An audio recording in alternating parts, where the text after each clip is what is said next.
Serre France, entreprendre ensemble. Bonsoir à toutes, bonsoir à tous. On se retrouve ce soir pour un nouveau webinaire dont le thème est le financement des entreprises dans le cadre de la sortie de crise. On est quelque part un petit peu dans l'anticipation parce que la crise sanitaire n'est évidemment pas résolue, mais on essaye d'être donc dans l'anticipation des conséquences de la reprise d'activité au niveau des entreprises. Donc, comme vous le savez, pour ceux qui sont déjà venus à ce type de webinaire, eh bien, on va procéder tout simplement dans une présentation qui est non exhaustive, parce qu'en 45 minutes, évidemment, c'est difficile de faire le tour de l'actualité. Donc, avec des informations flash et répondre au maximum à vos questions. Alors, pour répondre à vos questions, tout simplement, vous avez ici à votre disposition un onglet à droite qui se nomme « Questions ». Et puis, vous pourrez donc nous interpeller tout au long de la présentation en posant vos questions. N'hésitez pas à prendre votre temps pour poser vos questions pour que ce soit le plus clair pour nous et afin d'y répondre dans la mesure du possible. Ce soir, c'est Philippe Torrent qui est directeur d'agence d'Angers Segréen et qui est expert comptable, qui aura l'occasion donc de pouvoir présenter l'ensemble du thème. Et donc, il va pouvoir intervenir sur différents thèmes. Et puis moi, je vais l'interroger aussi à certains moments. Donc, je vous propose d'attaquer tout de suite sur le sujet du financement et des situations prévisibles. Alors, on va commencer tout de suite un petit peu dans la projection de la reprise d'activité. Philippe,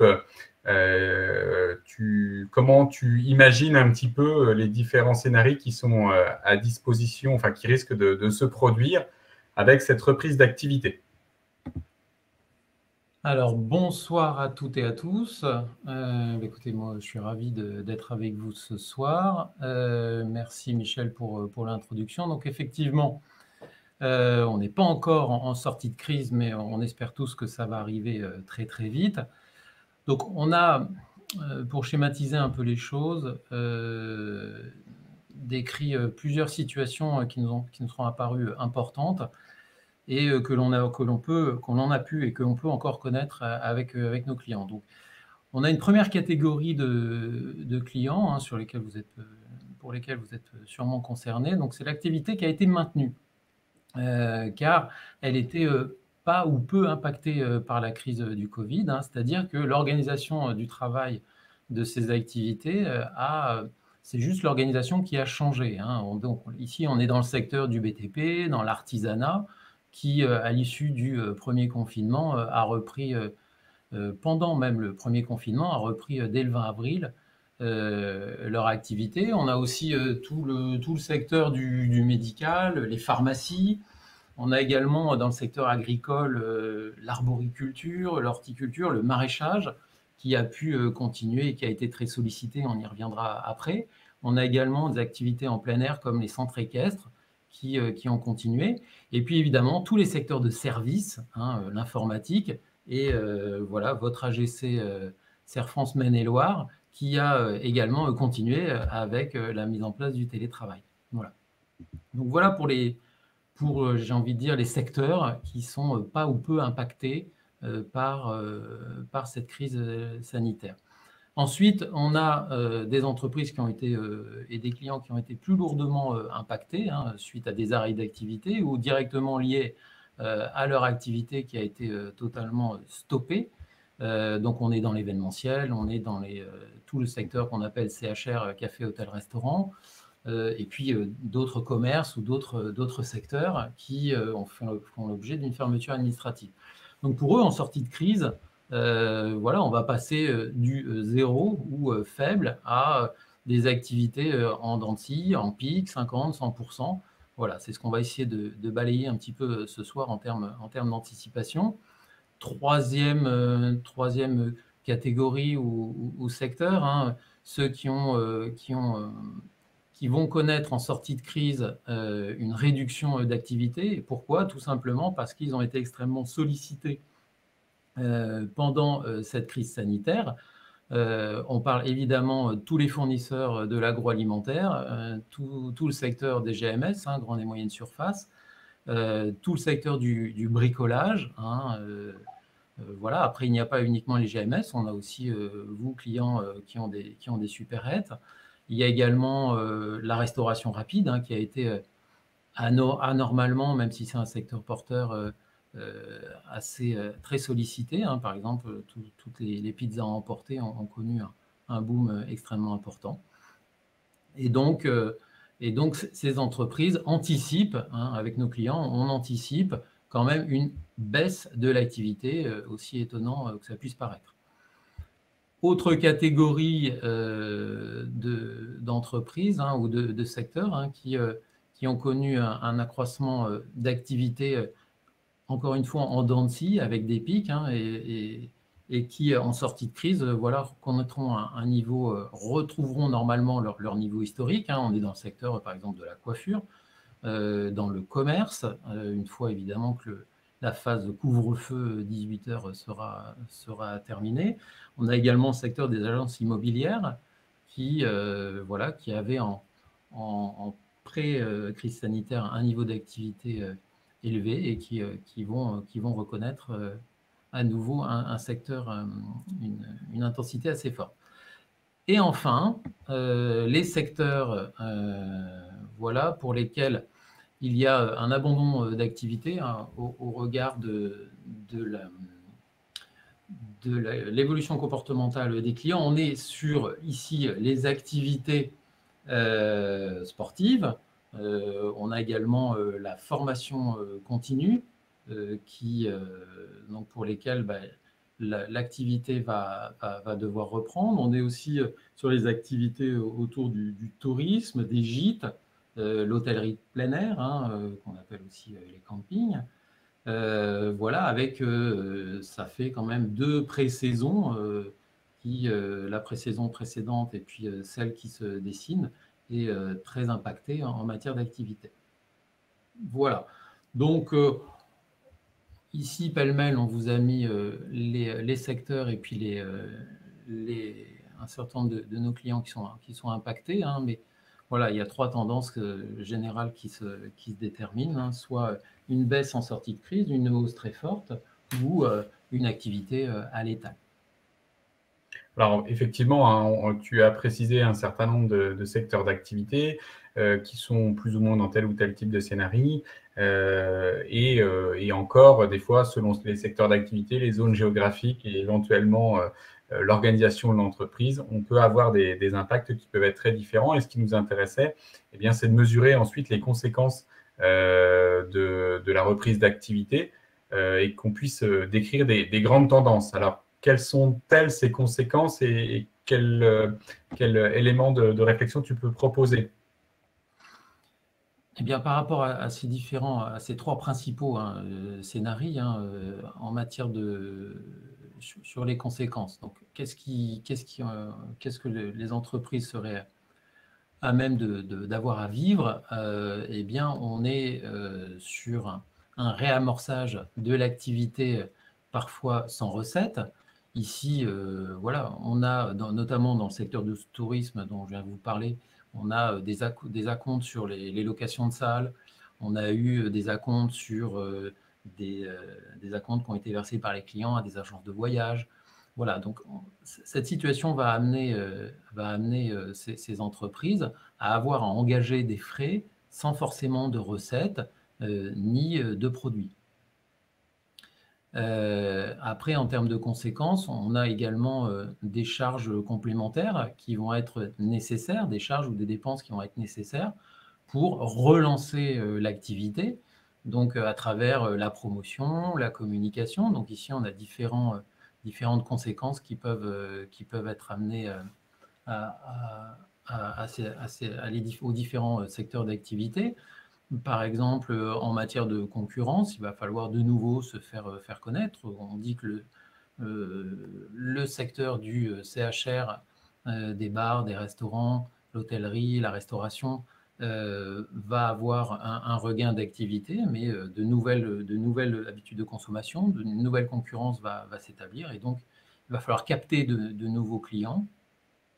Le secteur du cinéma aussi va devoir faire revenir ses clients.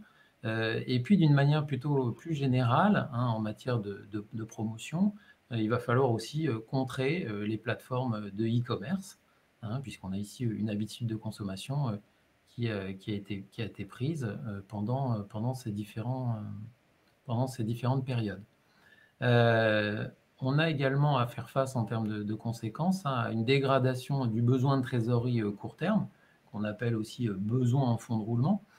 Ici, on est plutôt sur des stocks qui seraient soit reconstitués, soit à supporter. Par exemple, dans tout le secteur industriel, il faut reconstituer les stocks, où on a eu un impact important du fait de l'absence ou de la réduction de la production. Il a fallu financer les stocks. Le commerce de l'habillement aussi est impacté par un besoin de trésorerie en matière de stock, surtout l'habillement. On a aussi un autre secteur que sont les concessions automobiles qui doivent aussi, avec la chute des ventes de leur secteur, doivent être confrontés à des situations de trésorerie un peu plus précaires. On a aussi, en termes de conséquences, des commandes clients avec tout de même une incertitude sur le recouvrement, sur le paiement de ces créances, et aussi côté fournisseur, des délais d'approvisionnement. On a chez des clients, chez vous, clients artisans, des difficultés parfois à s'approvisionner en matières premières, en outillage. Dans l'industrie, certains composants manquent à l'appel. Tout ça pèse un petit peu en termes de conséquences sur les incertitudes, en termes de reprise, on va dire, à la normale. C'est tel que c'est souhaité à travers les différentes aides et tout le soutien de l'économie qui est mis en place. Et enfin, en termes de conséquences, on a les arrêts des aides au moment de la reprise d'activité. Donc c'est vrai que c'est plutôt vertueux et ça a permis à bon nombre d'entreprises de tenir le choc. Mais il faut, en sortie de crise, face à ces absences d'aide, retrouver un petit peu les fondamentaux de son business model. Ici, il va falloir se réapproprier son outil de travail pour tous les secteurs qui étaient lourdement impactés en fermeture administrative. On parle du commerce, on parle de la restauration, des agences de voyage, des cinémas. Donc voilà quelques conséquences pratiques et sur les difficultés, les situations que l'on serait amené à vivre. Voilà. Effectivement, on peut compléter sur les arrêts d'aide. On l'a déjà plus ou moins vécu après une période de confinement et de déconfinement. Un été qui s'est passé avec quand même quelques activités qui avaient déjà tout de suite été impactées et des aides qui s'étaient vues réduites, les aides directes. L'activité partielle s'est maintenue. Il y a déjà eu des annonces pour indiquer que les aides à l'activité partielle allaient se réduire sur les montants, sur les pourcentages de prise en charge. Ils ont été au fur et à mesure reportés pour qu'on puisse suivre au plus près la notion de fermeture. Mais on voit très bien que quoi qu'il en coûte, évidemment, au moment du plus clair de la crise, sera bien présent, mais qu'après, évidemment, ils vont s'arrêter et il faudra pouvoir l'anticiper. Donc, un petit élément important qu'on souhaitait préciser, c'est que vous pourriez vivre quelque part une différence entre l'activité, ce que vous vivez au plus clair de ce qui se passe dans votre entreprise, c'est-à-dire la reprise, la mise en œuvre de nouveaux marchés, la production qui se remet en route, les prestations qui sont vendues, et puis une situation de trésorerie d'entreprise qui, par, on va dire, cet effet, on va dire, éventuellement de ciseaux entre une recette qui ne rentre pas et une mise en production qui, elle, bat son plein, donc des charges, pourrait engendrer une trésorerie qui s'amenuise, qui soit même presque moins bonne qu'au moment où vous étiez dans une situation éventuellement de fermeture. Raison gardée évidemment sur les chiffres, mais on pourrait se retrouver sur un certain nombre d'activités avec une situation en fait qui est rendu impossible parce que la trésorerie est manquante. Et c'était l'objet, on va dire, de ce webinaire, c'est-à-dire que de sensibiliser à l'importance du financement, notamment du cycle de production et de la trésorerie. Et on va y revenir sur les éléments chiffrés. Alors, effectivement, le meilleur outil, ou en tout cas l'un des moyens de pouvoir travailler cette situation, c'est de faire un diagnostic de votre environnement dans un premier temps. Et Philippe proposait d'en faire une clé de lecture synthétique de ce qui va se passer probablement au sein de votre entreprise. Notamment, on attaquait sur, si vous êtes vendeur, ce qu'on appelle en B2C, auprès des clients, des particuliers, quels sont les éléments à prendre en considération, les composantes à prendre en compte? Oui, juste un petit aparté, moi je suis sur en visuel, là je suis sur la fiche scénario toujours, donc je ne sais pas si je suis le seul dans ce cas-là. Ah, mais j'avance les diapos, moi j'ai les diapos qui… C'est pas grave, j'espère que je suis le seul. Je suis sur la fiche scénario. C'est bien. C'est les aléas du direct, je pense, Philippe. Voilà, on va dire ça. Et on s'en accommode. Oui, donc, les débouchés. Donc en B2C, business to consumer, on est ici sur le secteur de la grande consommation avec les particuliers. Il y a effectivement dans le diagnostic à avoir sur ce marché spécifique différentes composantes à prendre en compte. Notamment sur l'épargne. Ah voilà, on a retrouvé, merci. Je suis désolé, apparemment, il n'y avait que moi qui voyais le partage d'écran. D'accord. Donc, voilà, j'ai des messages de collègues bienveillants qui me disent effectivement qu'on était tous bloqués selon ce que tu indiquais. Alors, voilà, bon, vous avez vous avez écouté religieusement ce que vous racontez, Philippe, et c'était plus intéressant de l'écouter que de regarder ce diapo. Voilà, donc on est content, j'ai pas trop bugué, on y va. Donc oui, les composantes à prendre en compte sur le marché du B2C, c'est une épargne élevée des foyers quand même aisés, avec quand même une nouvelle donne et un niveau de pouvoir d'achat avec une notion de plaisir qui est beaucoup plus accentuée ici en sortie de crise. Attention quand même, un petit bémol sur quand même l'APEC qui prévoit quand même en termes de recrutement de cadres un niveau à l'étal en 2021 alors qu'on était fortement croissant ces dernières années.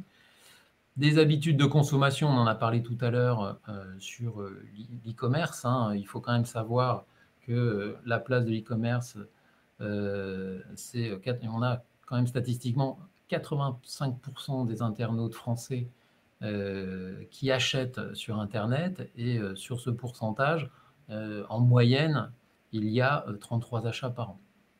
Donc des débouchés quand même importantes au niveau du e-commerce. Les consommations en circuit court, beaucoup sur le secteur alimentaire. Donc il est important ici de surfer sur la vague et de poursuivre ce cercle vertueux. Notamment, on peut citer aussi le Made in France en matière d'habillement. Les restrictions des consommations de plaisir, donc évidemment, on en est tous au même point. Donc, que ça soit au niveau événements sportifs, activités et autres, il va y avoir quand même, en sortie de crise, un regain très très fort d'activité, et plus particulièrement dans le secteur des entreprises, des séminaires qui vont à nouveau se tenir, et notamment si vous êtes traiteur, vous allez être extrêmement sollicité après une période très creuse. Voilà. Et enfin, la centralisation des budgets donc sur le résidentiel et l'aménagement de son cadre de vie. On parlait tout à l'heure des agences immobilières qui ont quand même un regain d'intérêt très fort sur les maisons avec jardin. Mais pour tous les gens tous les consommateurs qui ont déjà ce cadre de vie, il y a un impact important autour de l'artisanat, au niveau des cuisinistes, au niveau des salles de bain. Voilà, il y a une très très forte demande sur ce secteur. Donc voilà principalement en termes de débouchés sur l'activité grande consommation en particulier. Si on est en B2B, c'est-à-dire on est en vente à d'autres professionnels, les conséquences les composantes d'évolution ne vont pas être tout à fait les mêmes. Non, avec des situations un peu différentes.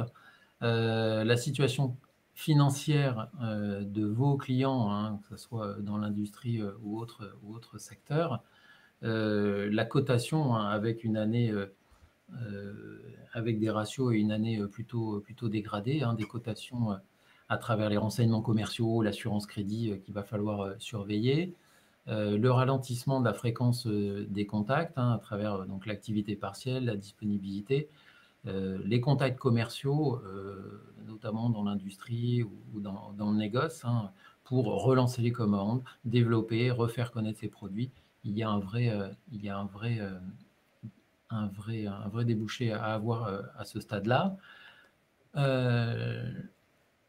Il faudra aussi tenir compte du respect de la LME. Hein. Ici, la LME, on est sur la loi de modernisation de l'économie en matière de délai de paiement. Il va falloir sûrement être plus vigilant sur ces règlements de créances, voire adapter ces modes de règlement à travers des LCR, lettres de change relevées, ou des prélèvements, des virements, de façon dans la mesure du possible, hein, et si l'organisation de l'entreprise le permet, pouvoir surveiller et modifier un petit peu cette approche. Sinon, nous avons aussi l'évolution de la concurrence qui va avoir... donc là, est-ce que tu peux pousser? Je ne le vois pas. Voilà, merci. L'adaptation plus rapide donc, à la crise sanitaire. Il y a un certain nombre d'acteurs, dont vous faites sûrement partie, qui se sont penchés sur leur prix de revient, qui dans un contexte concurrentiel ou de resserrement des prix, ont revu un petit peu leur approche. Il y a aussi, dans l'évolution de la concurrence, la position des grands acteurs. Certains font un peu de dumping sur leur marché, d'autres, au contraire, ferment des marchés, voire licencient une partie des commerciaux.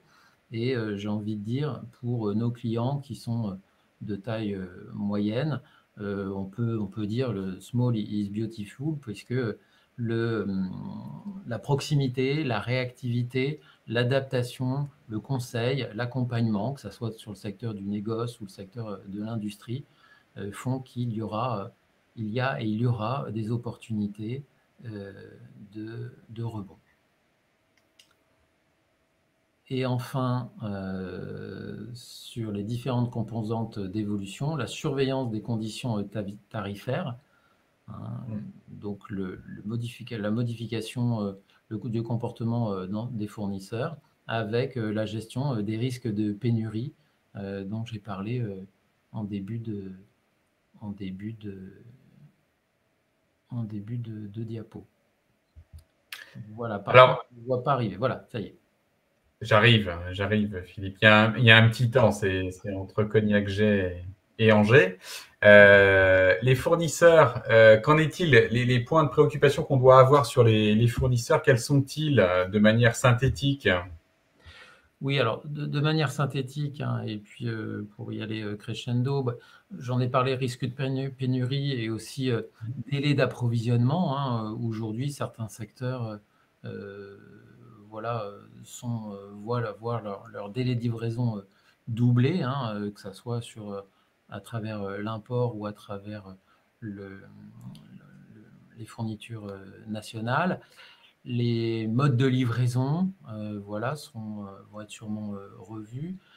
On a aussi la réorganisation du personnel, hein, avec en sortie de crise des situations différentes, des interlocuteurs différents. On a aussi un risque de sursollicitation des secteurs les plus touchés, notamment sur le secteur agroalimentaire. Et puis des situations financières différentes qui vont forcément impacter l'ensemble des éléments que je viens d'énumérer. Voilà, donc on en vient à un principe important qui est la politique d'achat, quelle que soit la taille de l'entreprise, la politique d'achat est importante et la diversification de son approvisionnement est nécessaire, qu'on soit dans l'artisanat, dans l'industrie ou dans le négoce. Autre élément dont je veux faire écho, c'est la partie de la gestion de votre personnel au niveau des équipes avec votre production et la productivité qui peuvent être influencées par de nombreux facteurs. On sait qu'avec cette crise, il y a eu le marché de l'emploi qui s'est ralenti, qui pourrait être changeant dans ce contexte-là de reprise d'activité. Le recrutement des cadres a vécu une année un petit peu plus réduite alors qu'il était très florissant et très mouvant. Ensuite, on a l'impact du télétravail dans l'attractivité des métiers que vous allez proposer. On sait que c'est une véritable évolution sociétale. Quand elle n'est pas subie et que c'est compliqué, mais au contraire quand c'est un élément de bien-être des salariés. Ensuite, on va avoir aussi un impact des congés qui pourrait intervenir à une période qui n'est pas forcément la meilleure, c'est-à-dire au moment où on a un frémissement d'activité, mais malgré tout, où il y a l'ensemble des collaborateurs qui vont pouvoir et qui vont avoir besoin de décompression mentale. Et donc là, il va falloir gérer entre éventuellement une reprise d'activité, un carnet de commandes qui a tendance à progresser, et des gens qui vont devoir quand même partir en congé. Et puis, il va falloir, pour ceux qui ont vécu ça, le retour à l'emploi suite à l'activité partielle, qu'elle soit longue durée ou non, c'est pas forcément évident. Et puis, il y a beaucoup de salariés qui n'ont pas vécu le chômage partiel ou qui n'ont jamais vécu le chômage et qui ont été mis en chômage partiel ou en activité partielle, qui ont vécu ça pas toujours facilement. Et donc, la reprise d'activité, elle, il va falloir aussi l'accompagner. Et puis, il y a aussi pour certaines activités la mise en place de formations parce que votre business est en train de s'adapter et il va falloir, dans les évolutions de process, des offres de services, accompagner vos collaborateurs à ces nouveaux modes de processus que vous allez mettre en œuvre ou des offres de services. Il va falloir accompagner vos collaborateurs. Donc, le sujet de l'accompagnement de vos ressources est effectivement important. Grosso modo, l'adaptation de la politique RH dans votre entreprise va être importante. Il y a une question qui a été posée, je propose qu'on la retienne à la fin, mais on avait indiqué un petit peu pour les entreprises de manière imagée que la reprise d'activité pourrait être évaluée comme un terrain miné. Et donc, le meilleur moyen pour nous, c'était de pouvoir identifier ça au travers d'un outil qu'on appelle le budget prévisionnel, qui est connu un petit peu de toutes les entreprises, mais de voir un petit peu comment on le compose et jusqu'où on doit aller pour pouvoir avoir un outil qui soit facilitant dans ce pilotage un petit peu à vue que vous allez vivre très probablement. Alors, j'ai une question, Philippe, oui. Qui est pour un projet de développement. Avez-vous un panorama des aides possibles? Exemple, investissement numérique, les conditions d'obtention, etc. Alors, je vais répondre de manière rapide en invitant la personne à aller sur notre chaîne YouTube, puisqu'on a fait un webinaire à destination des entreprises sur les aides qui étaient mises à disposition, notamment dans le cadre du plan de relance.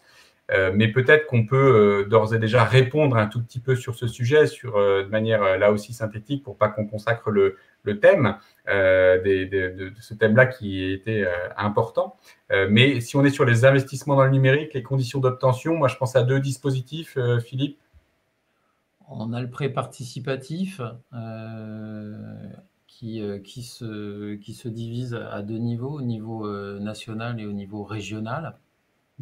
À partir du moment où voilà, on justifie d'un projet un investissement, donc on est suivi, le dossier est suivi. Après, en matière RH, il y a des aides à l'embauche, des aides à l'apprentissage sur des métiers lorsqu'il y a des besoins spécifiques.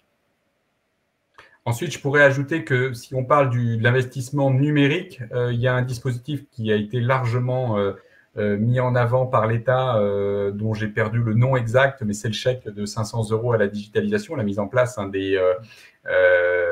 du dispositif, on va dire, pour mise en place du click and collect, c'est-à-dire que pour toutes les entreprises qui ont subi le confinement, sauf erreur de ma part, du mois de novembre, et qui ont mis en place des solutions numériques pour mettre en place le click and collect, les coûts engendrés par cela peuvent être pris en charge par ce chèque de 500 €. Alors, les demandes d'aide de mémoire devaient être à faire à partir du mois de février, sauf erreur de ma part. Et ensuite, il y a un dispositif régional qui est beaucoup plus conséquent quand on a des projets informatiques structurants dans votre entreprise à mettre en œuvre. Il y a une prise en charge, alors avec un dossier à mettre en place au niveau de la région, qui doit être de l'ordre de 50% de la prise en charge, on va dire dans la limite, tu me dis si je me trompe, de l'ordre de 30 000 €, Philippe, dossier à réaliser au niveau de la région, et donc qui, évidemment, avant tout investissement, doit être accepté par la région. Encore une fois, là, on est sur un dispositif régional, donc le moyen de le retrouver, c'est d'aller sur le site de la région. Investissement informatique, c'est tous les projets qui ont pour vocation à mettre en place un process informatique structurant dans votre entreprise. Donc, la région répond présent sur ce sujet. Au niveau national, c'est, on va dire, le chèque 500 €. Au niveau régional, c'est l'accompagnement des entreprises sur des projets structurants au niveau numérique. Voilà, j'espère avoir répondu en partie à la question. Alors, on retourne sur le diagnostic. Quels sont les enjeux d'une manière générale? L'enjeu ici, c'est d'analyser les évolutions de la crise sanitaire sur le fonctionnement de l'entreprise. Donc, quand on dit piloter dans un contexte incertain, il faut déjà faire un inventaire, évaluer déjà ses fonds propres en sortie de crise, les financements externes que l'on a, et surtout être dans une logique d'exhaustivité. Il ne faut absolument rien oublier, c'est tout ce qui fait la crédibilité du dossier vis-à-vis des partenaires financiers que vous êtes à même de solliciter.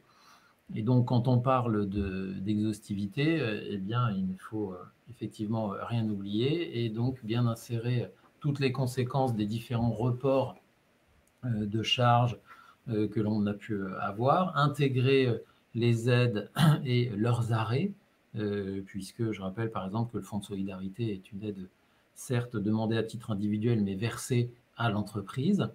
Et donc, en sortie de crise, comme on l'a vu tout à l'heure, elle cesse.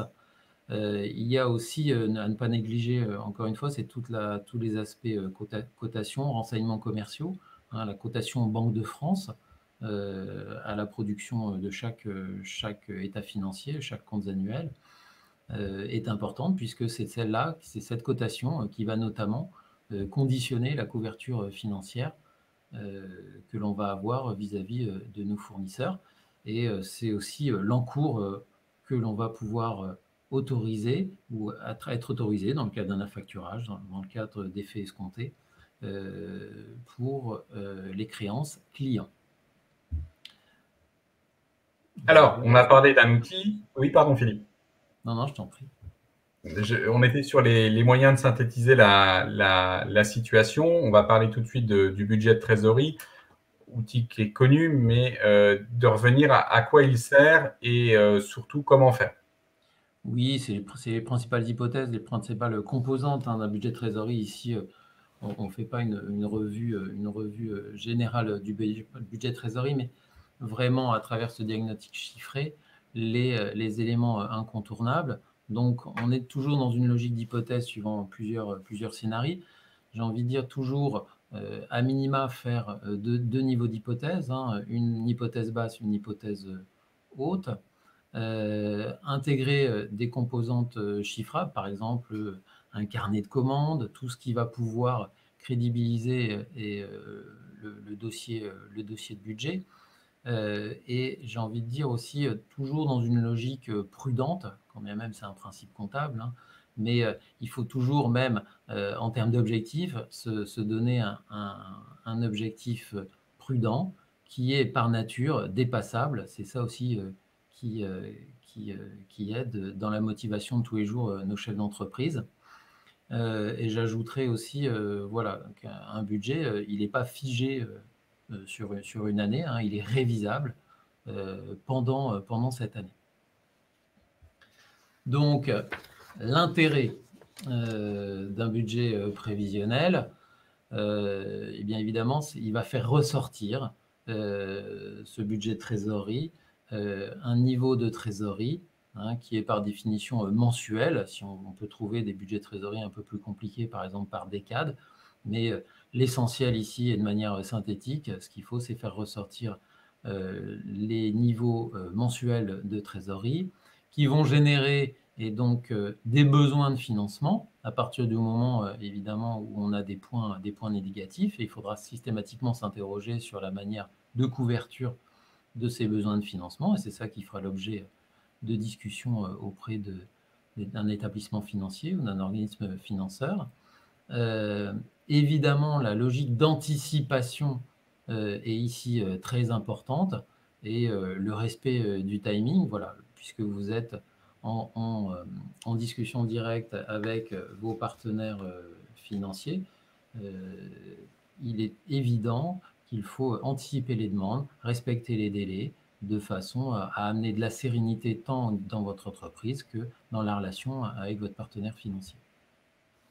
Alors, on a dit effectivement que le budget est une base, mais on le sait bien, hein, si un prévisionnel de trésorerie ou un budget de trésorerie était la réalité, ça se saurait, et c'est une base de travail. C'est surtout dans le suivi qui va avoir un intérêt. Alors, on a identifié trois niveaux, on va dire, de suivi qui sont plus ou moins élevés. Les grandes lignes de ces trois suivis, c'est quoi? Oui, on y va crescendo, hein. On a à minima les indicateurs, hein, pour suivre tout ce qui est budget, hein, les indicateurs qui retranscrivent les chiffres clés et pertinents de l'activité de l'entreprise, hein. À minima, voilà, c'est le chiffre d'affaires, le volume d'achat, la masse salariale, les intérêts de la dette, et évidemment le niveau de trésorerie. En termes d'outils de suivi un peu plus élaborés, on a les tableaux de bord, où là on est sur un suivi global de l'activité qui tient compte de l'ensemble des flux de l'entreprise et qui aboutit jusqu'au résultat de l'entreprise.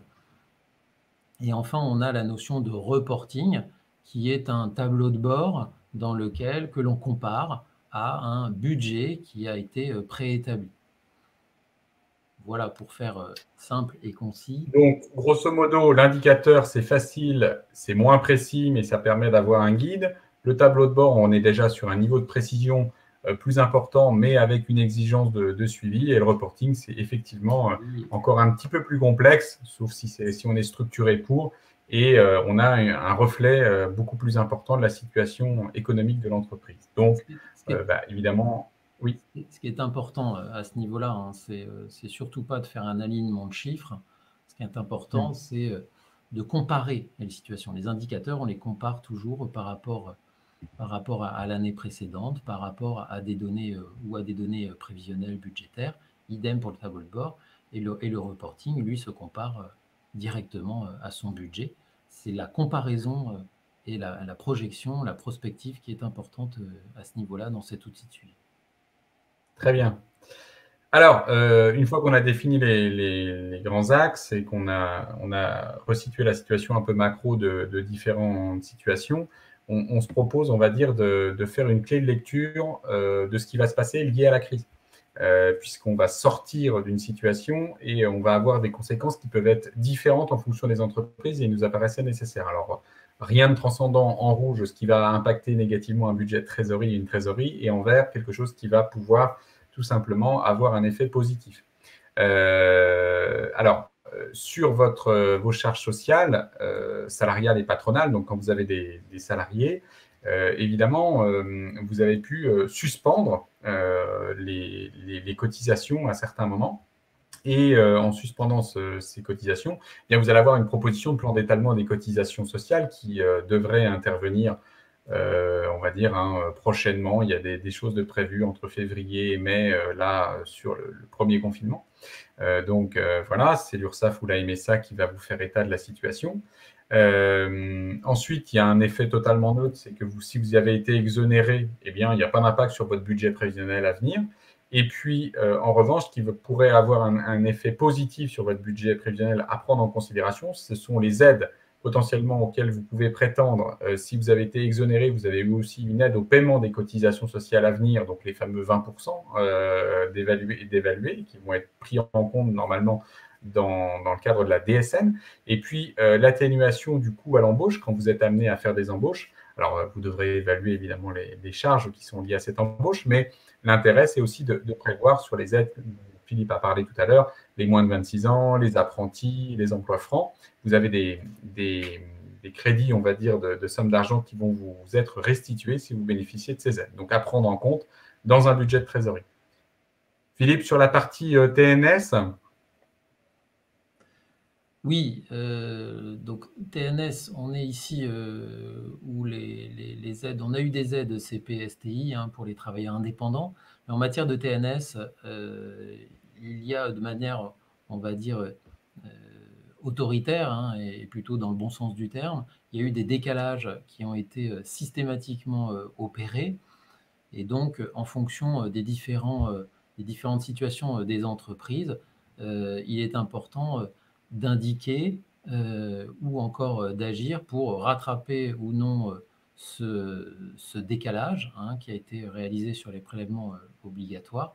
Voilà, mais il est important de faire le point pour s'assurer et indiquer dans son budget ce que l'on a fait de ces décalages de trésorerie. Est-ce qu'on les a rétablis ou est-ce qu'au contraire, on continue à en bénéficier et on est sur une négociation pour leur étalement.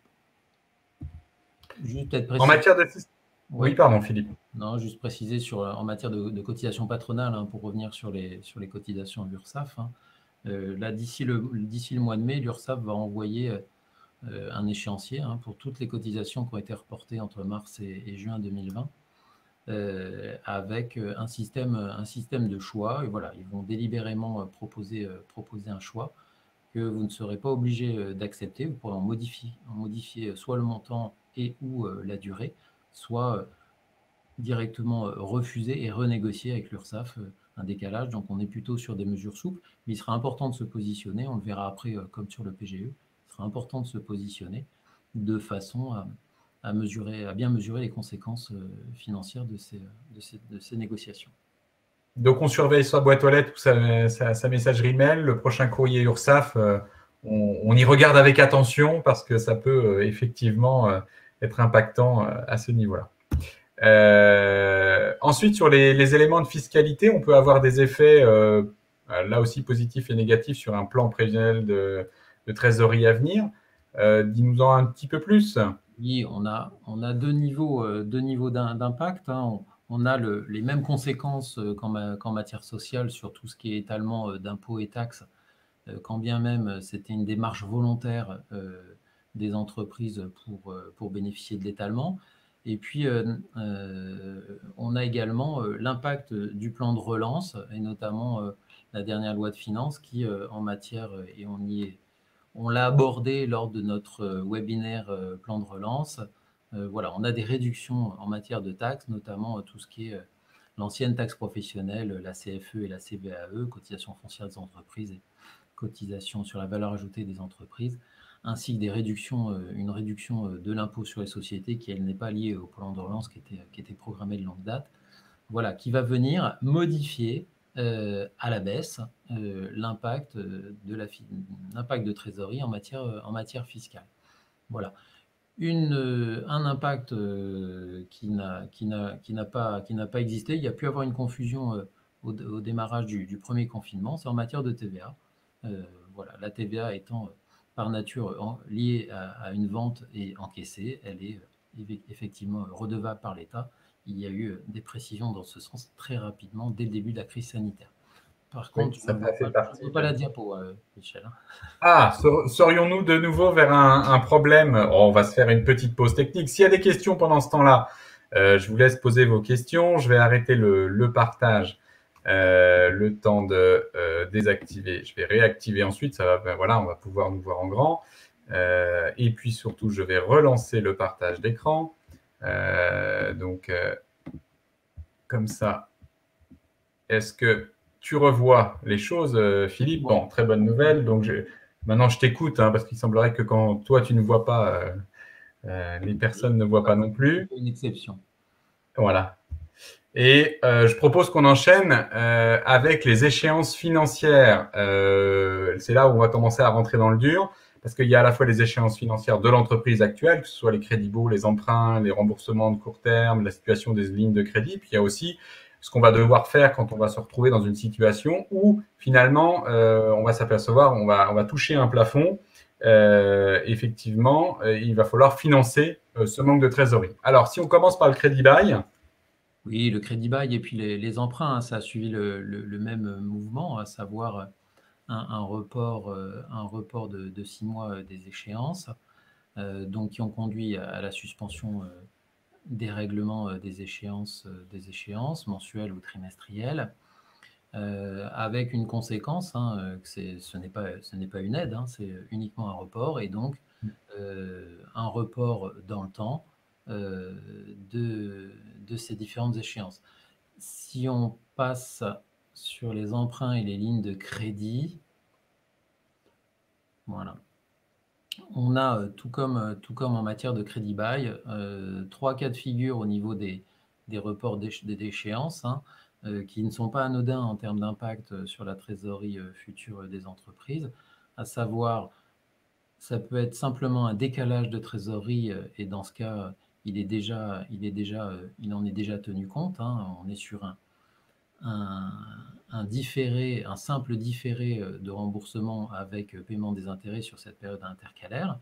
On a aussi le cas des décalages des échéances sans prolongement de la durée du crédit bail ou de l'emprunt, et donc on est sur une conséquence directe de hausse des mensualités payées au titre de ce crédit. Et on a aussi le troisième scénario, qui est le décalage des échéances avec prolongement cette fois-ci de la durée du crédit, donc qui est plus supportable en termes financiers sur les échéances, mais qui voit le coût du crédit augmenter lié à l'allongement de sa durée. Alors, je vois une question qui émerge, qui est: que conseillez-vous pour le PGE? On va y venir, effectivement. On a sur le PGE, on va vous proposer une analyse. Si on continue sur le remboursement des emprunts court terme, sujet important, puisqu'on a dit, hein, la trésorerie, alors les banques, hein, ont vocation à financer les entreprises. Les court termes, les lignes de crédit et tout ce qui s'ensuit vont être extrêmement importantes. Et dans l'effet positif d'un budget de trésorerie, c'est évidemment son renouvellement pour ne pas être ennuyé sur la situation de la trésorerie, parce que là, sinon, on asphyxie complètement l'entreprise. On est d'accord? Oui, il y a une vigilance particulière, hein, à avoir cette année, hein. C'est soit à l'année civile, soit à la production des comptes annuels auprès du ou des partenaires financiers. Il y a une vigilance particulière sur le renouvellement qui n'est pas systématique, qui n'est pas automatique et qui doit faire l'objet d'une formalisation écrite. Voilà, c'est important, encore plus dans le contexte actuel, de surveiller, voire d'anticiper des demandes par rapport à ce renouvellement de ligne de crédit. Et on comprend bien que l'argumentaire, avec son budget prévisionnel de trésorerie qui soit juste et qui soit crédible, donne plus de possibilités dans un contexte particulier. Ensuite, on part sur le positionnement du PGE. Alors, on peut avoir un report, un étalement, un remboursement. Je propose de dire un petit peu quelle est la situation, comment faire pour un PGE qui a été contracté. Et si vous n'avez pas contracté de PGE, qu'est-ce qu'on peut vous recommander de faire? Donc, si on a déjà un PGE contracté, qu'est-ce qui va se passer, Philippe? Alors, il y a quand même quelques PGE, hein. Il y en a eu, aujourd'hui, on est à 650 000 PGE, hein, pour une enveloppe de 135 milliards. Donc, initialement, hein, le PGE, après une période et juste une contre-garantie à 0,25 de BPI, au bout d'une année, un positionnement était demandé avec un remboursement ou un étalement jusqu'à 4 ans. Dans les dernières annonces gouvernementales, il y a un différé supplémentaire d'une année qui est autorisé, qui n'est pas neutre en termes financiers au niveau des intérêts, mais qui est normalement sans condition, qui est accordé normalement sans condition. On y reviendra rapidement après. Donc, quels et sont qui les... n'est pas considéré comme un défaut de financement, hein. C'est-à-dire que la banque ne peut pas vous poser un souci sur le fait que vous ayez demandé un report complémentaire. Ce n'est pas considéré comme un défaut de paiement, hein. Voilà, quand bien même ce n'est pas de droit. Mais voilà. Par contre, d'un point de vue formel, et c'est très important, 2 mois avant l'échéance de cette première année, un courrier est reçu par l'entreprise. Ce courrier, il faut y répondre de manière obligatoire, hein. Ce courrier demande un positionnement et donc il est obligatoire de se positionner. D'où encore une fois l'importance du budget de trésorerie, de savoir, quelle est la situation en l'état présent et quelles sont les perspectives de façon à se positionner. J'ai envie de dire, s'il n'est pas possible de se positionner, un report systématique doit être sollicité. Donc voilà. Ensuite, on a parlé du report d'1 an supplémentaire, hein, qui nous emmène donc pour les PGE 2020 à une première échéance de remboursement en 2022. Et actuellement, il y a une discussion qui est réalisée par le gouvernement français avec une discussion au niveau européen pour allonger de 2 ans la durée maximale de remboursement, donc qui passerait, période différée incluse, de 6 ans à 8 ans. Voilà. Mais il n'y a rien de fait pour l'instant, que ce soit la Fédération française des banques ou la communauté européenne. Voilà, il n'y a pas encore de positions qui sont déterminées. Une chose par contre est plus sûre, c'est le taux d'intérêt qui, hors frais de contre-garantie BPI, donc se situerait entre 1 et 2,5%, évidemment, en fonction de la durée de l'emprunt. Donc tout ça, ça veut dire quoi? Ça veut dire que si vous prorogez encore d'1 année supplémentaire votre PGE en différé, ça vous coûtera à minima 1% d'intérêt. Voilà, et ça pourra aller donc jusqu'à 2,5% pour l'instant si vous allez au bout de cette période de 4 ans supplémentaires. Donc là, on a évoqué si vous aviez déjà contracté un PGE. Il se peut que vous ayez fait aussi toute la démarche sans lever les fonds, c'est-à-dire que vous avez la possibilité de faire appel au crédit. Et puis, il se peut aussi que vous n'ayez engagé pour l'instant aucune démarche et il nous paraissait intéressant. On l'a dit, il se trouve que dans votre budget de trésorerie, il va falloir prendre en considération l'activité avec des hypothèses hautes, des hypothèses basses, une relation avec des clients qui vont avoir des délais de paiement, des fournisseurs qui vont avoir des délais de vous mettre à disposition, on va dire, vos fournitures. Donc, il va falloir appréhender globalement l'ensemble de ces aspects-là. Et puis, vous pourriez constater, dans le cadre de ce budget prévisionnel de trésorerie, avec l'impact de l'arrêt des aides, avec tout ce qu'on a évoqué, des zones, un petit peu comme dans ce graphique, où justement, on a passé la ligne rouge, on va dire, de la notion d'ouverture de crédit ou des lignes, on va dire, de trésorerie qui vous sont accordées et qui vont devoir forcément être financées parce que là, évidemment, il va se poser un souci. Donc, on rappelle, l'intérêt du budget prévisionnel, c'est ça. Et donc, ensuite, une fois qu'on a dit ça, c'est comment on peut financer sur des logiques long terme le cycle de production qui a été impacté par la situation. Et on va parler du PGE. Alors, pourquoi il a été réalisé le PGE? C'est pour financer justement ces aspects-là. Alors, s'il n'a pas été réalisé, en cas de trésorerie tendue, on est dans ce cadre-là, et pour répondre un petit peu à la question de que conseillez-vous pour le PGE, eh bien, sur la démarche, évidemment, c'est plutôt de l'utiliser ou de faire le nécessaire en termes de démarche administrative pour pouvoir l'obtenir, parce qu'il va s'arrêter normalement le 30 juin 2021. Il était prévu d'arrêter au 31 décembre 2020. Il a été donc prorogé de 6 mois de plus. Est-ce qu'il le sera? On ne sait pas. Et on sait que dans les plans de relance, il y a des choses qui ont été prévues puis qui se sont arrêtées comme prévu. D'autres ont été allongées. Donc, il n'y a aucune certitude à ce qu'il soit prolongé. Donc, on a une deadline qui est le 30 juin.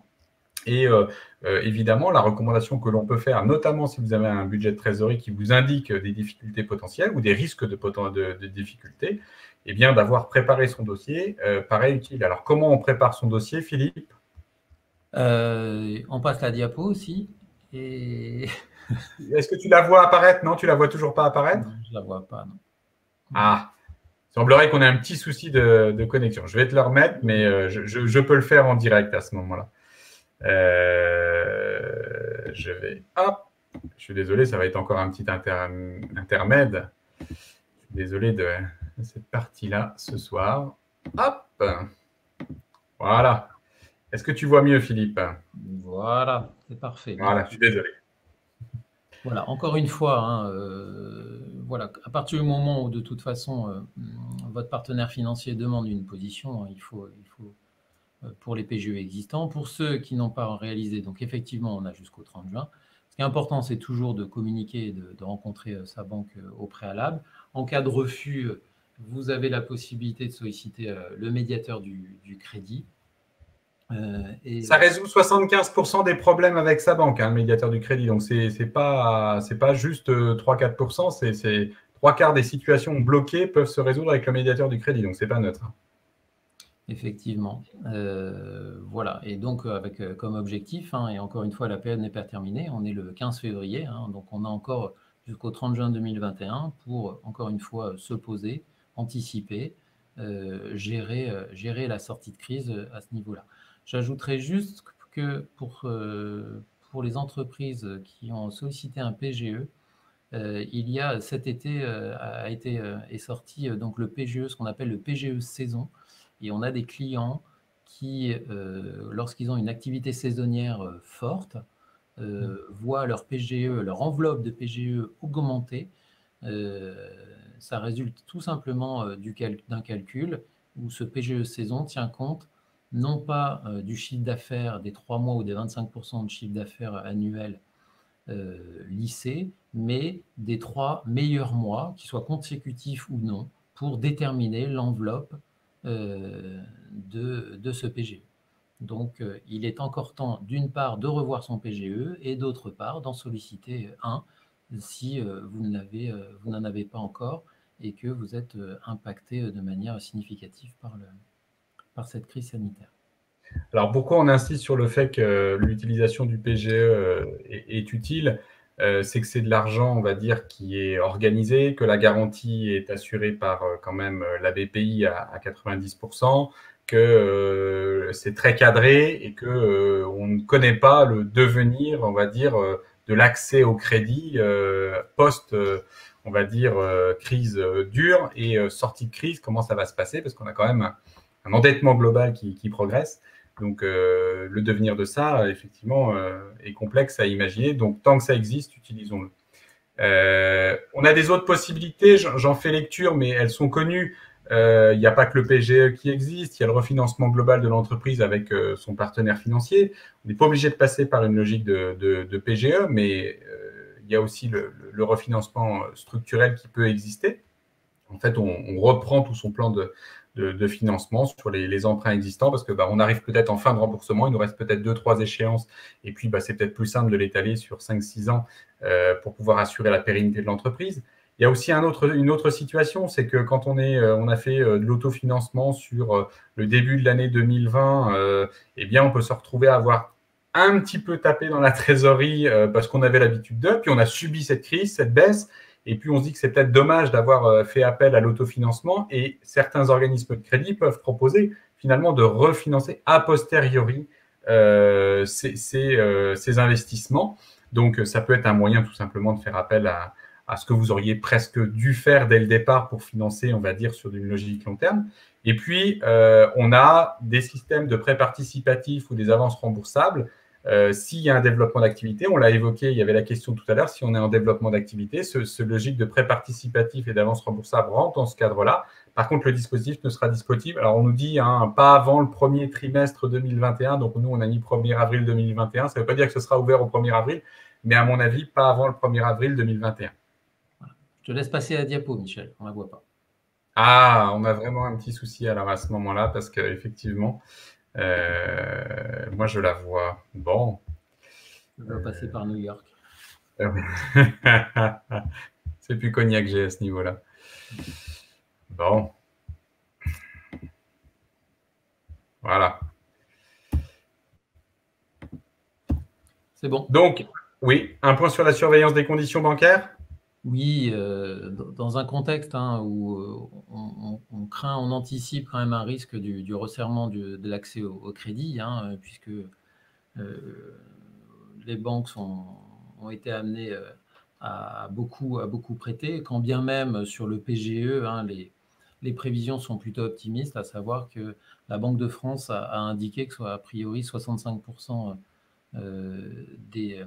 des PGE n'avaient pas été utilisés et donc vont faire l'objet d'un remboursement. Donc ça devrait peut-être détendre le marché du crédit, mais toujours dans une logique de renouvellement annuel et notamment de la part de votre partenaire financier, bien valider le plafond d'escompte, le niveau de découvert autorisé, ainsi que l'état des garanties. Bon, ce qu'il faut, c'est être vigilant par rapport à une baisse d'activité. Il ne faudrait pas que ces différents plafonds fassent l'objet d'une baisse à partir du moment où on anticipe une reprise de l'activité, qu'elle soit plus ou moins forte, mais à minima, ce qui compte, c'est de maintenir ces niveaux de facilité bancaire. Et puis, un dernier point à prendre en compte, ce sont vos investissements. Oui, on n'a pas la diapo, mais c'est quasiment la dernière, on va y arriver.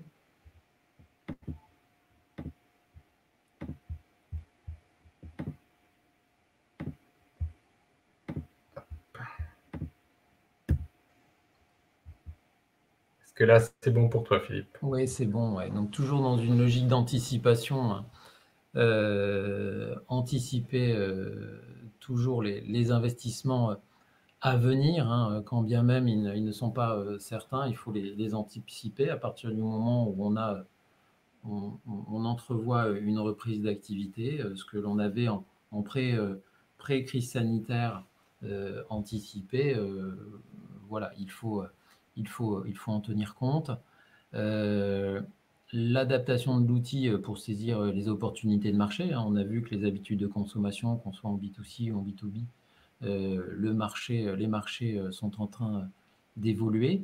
Et donc, il faut anticiper les investissements adéquats avec les aides du plan de relance. Je vous invite vraiment à revoir. Il y a vraiment un plan d'accélération et d'aide, d'accélération d'investissement et d'aide en matière écologique, mais aussi en matière industrielle très important qui a été mis en place, et sur un phénomène très, très accéléré, puisque l'ensemble des aides sont disponibles durant 2 ans. Voilà. Et puis, enfin, le réinvestissement suite à une vente d'actifs en période de crise sanitaire, que ce soit des véhicules, des machines. Voilà, il faut encore une fois anticiper le réinvestissement dans une logique de reprise de l'activité. Alors, en conclusion, parce qu'effectivement, encore une fois, on a été un petit peu au-delà du temps qu'on avait prévu. Je ne sais pas s'il y a des questions complémentaires, n'hésitez pas à le faire si besoin. Il y a peut-être aussi quelques organismes bancaires qui pourraient compléter certaines informations si elles le souhaitent. Effectivement, on peut le dire, il va y avoir des vécus très différents entre les entreprises. Ça dépend du scénario dans lequel vous serez. Ensuite, il va y avoir des impacts de vos clients, de vos fournisseurs, et finalement, vos clients vont avoir on va dire des évolutions, on va dire, de comportement et d'achat qui vont être vraiment probablement différents. Il va y avoir des retours à la situation normale, il va y avoir des situations qui vont être vraiment changeantes. Et puis, dans tout ça, votre entreprise va vivre quelque part. Je ne vais pas parler de création d'activité ou de renaissance, mais il pourrait y avoir quand même quelque chose de ce type-là. Et le financement de l'entreprise, on sait, c'est névralgique, et donc notamment de cette trésorerie. Donc on estime effectivement que la notion du budget de trésorerie s'impose quelque part dans ce cadre-là. et qu'après, les choix de financement, qu'ils soient à vision court terme ou à vision moyen terme, vont se structurer en fonction de tout ça. Et donc, il nous apparaissait utile de faire ce panorama un petit peu à la fois macroéconomique et ensuite sur des enjeux, on va dire, qui vont impacter directement votre budget de trésorerie. Et donc, ça nous paraissait intéressant d'avoir cette revue globale. Philippe, tu as peut-être d'autres éléments en termes de conclusion? Non, j'ai rien de... Non, j'ai rien de particulier à ajouter. Je pense qu'on a balayé l'ensemble de l'approche, hein. On a essayé d'anticiper les conséquences, analyser les conséquences directes sur le marché de cette sortie de crise, quand bien même aujourd'hui, c'est pas évident à anticiper, mais voilà, on veut être dynamique et précurseur en la matière. Voilà, c'est tout ce que je peux rajouter à ce stade-là. Merci Philippe, je remercie chacun d'entre vous d'être venu et d'avoir participé à ce webinaire. L'objectif, c'était de toujours vous fournir de l'information. Retenez aussi que l'ensemble de vos collaborateurs qui travaillent chez Serre France, comptables, conseillers, experts comptables, juristes, tous autant qu'ils sont là pour répondre à vos questions. Ils auront le plaisir, on va dire, de vous accompagner. Et puis, on vous donne rendez-vous lors d'un prochain webinaire. Il y en a d'ores et déjà un demain en présence de Nicolas Poulain sur l'actualité justement à destination du monde agricole.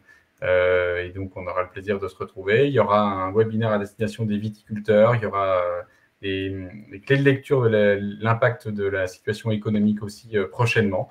Donc, on aura le plaisir de vous retrouver à ces différentes occasions. Je vous souhaite une bonne soirée. Merci de nous avoir écoutés.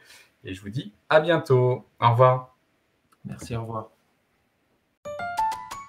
Serre France, entreprendre ensemble.